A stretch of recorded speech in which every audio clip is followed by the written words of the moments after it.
Good evening. Today, the United States, together with our close allies and partners, took an important first step toward a comprehensive solution that addresses our concerns with the Islamic Republic of Iran's nuclear program. Since I took office, I've made clear my determination to prevent Iran from obtaining a nuclear weapon. As I've said many times, my strong preference is to resolve this issue peacefully, and we've extended the hand of diplomacy. Yet, for many years, Iran's been unwilling to meet its obligations to the international community. So my administration worked with Congress, the United Nations Security Council, and countries around the world to impose unprecedented sanctions on the Iranian government. These sanctions have had a substantial impact on the Iranian economy, and with the election of a new Iranian president earlier this year, an opening for diplomacy emerged. I spoke personally with President Rouhani of Iran earlier this fall.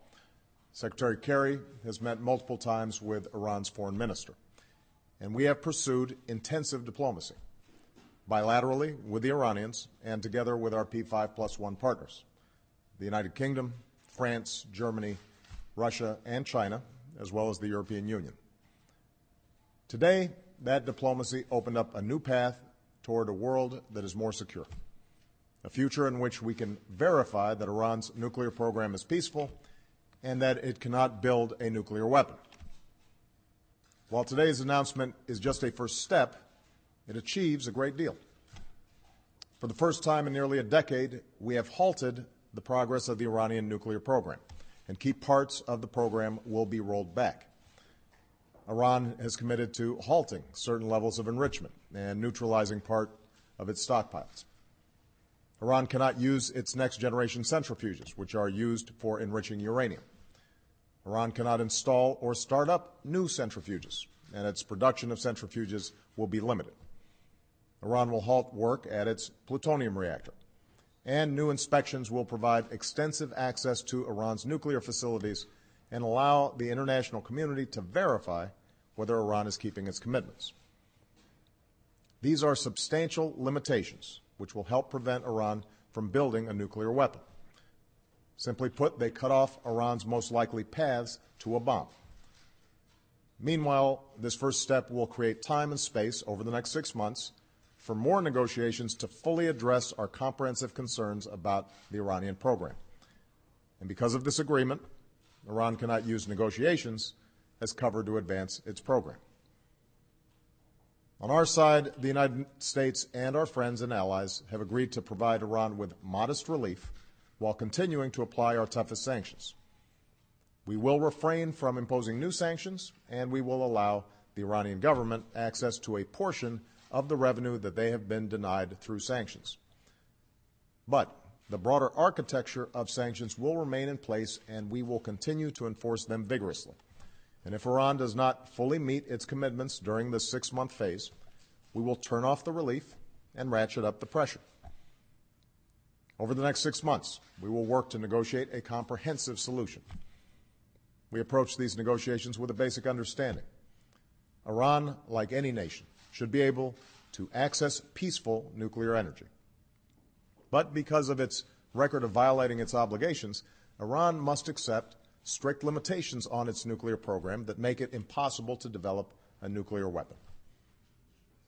In these negotiations, nothing will be agreed to unless everything is agreed to. The burden is on Iran to prove to the world that its nuclear program will be exclusively for peaceful purposes. If Iran seizes this opportunity, the Iranian people will benefit from rejoining the international community, and we can begin to chip away at the mistrust between our two nations. This would provide Iran with a dignified path to forge a new beginning with the wider world based on mutual respect. If, on the other hand, Iran refuses, it will face growing pressure and isolation. Over the last few years, Congress has been a key partner in imposing sanctions on the Iranian government, and that bipartisan effort made possible the progress that was achieved today. Going forward, we will continue to work closely with Congress. However, now is not the time to move forward on new sanctions, because doing so would derail this promising first step, alienate us from our allies, and risk unraveling the coalition that enabled our sanctions to be enforced in the first place. That international unity is on display today.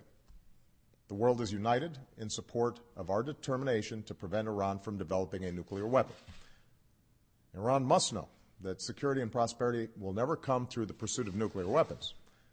It must be reached through fully verifiable agreements that make Iran's pursuit of nuclear weapons impossible. As we go forward, the resolve of the United States will remain firm, as will our commitments to our friends and allies, particularly Israel and our Gulf partners, who have good reason to be skeptical about Iran's intentions.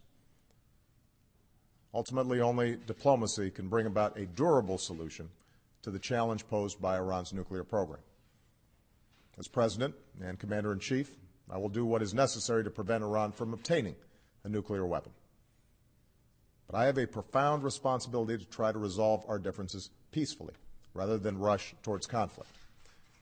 Today, we have a real opportunity to achieve a comprehensive, peaceful settlement, and I believe we must test it. The first step that we've taken today marks the most significant and tangible progress that we've made with Iran since I took office. And now we must use the months ahead to pursue a lasting and comprehensive settlement that would resolve an issue that has threatened our security and the security of our allies for decades. It won't be easy, and huge challenges remain ahead. But through strong and principled diplomacy, the United States of America will do our part on behalf of a world of greater peace, security, and cooperation among nations. Thank you very much.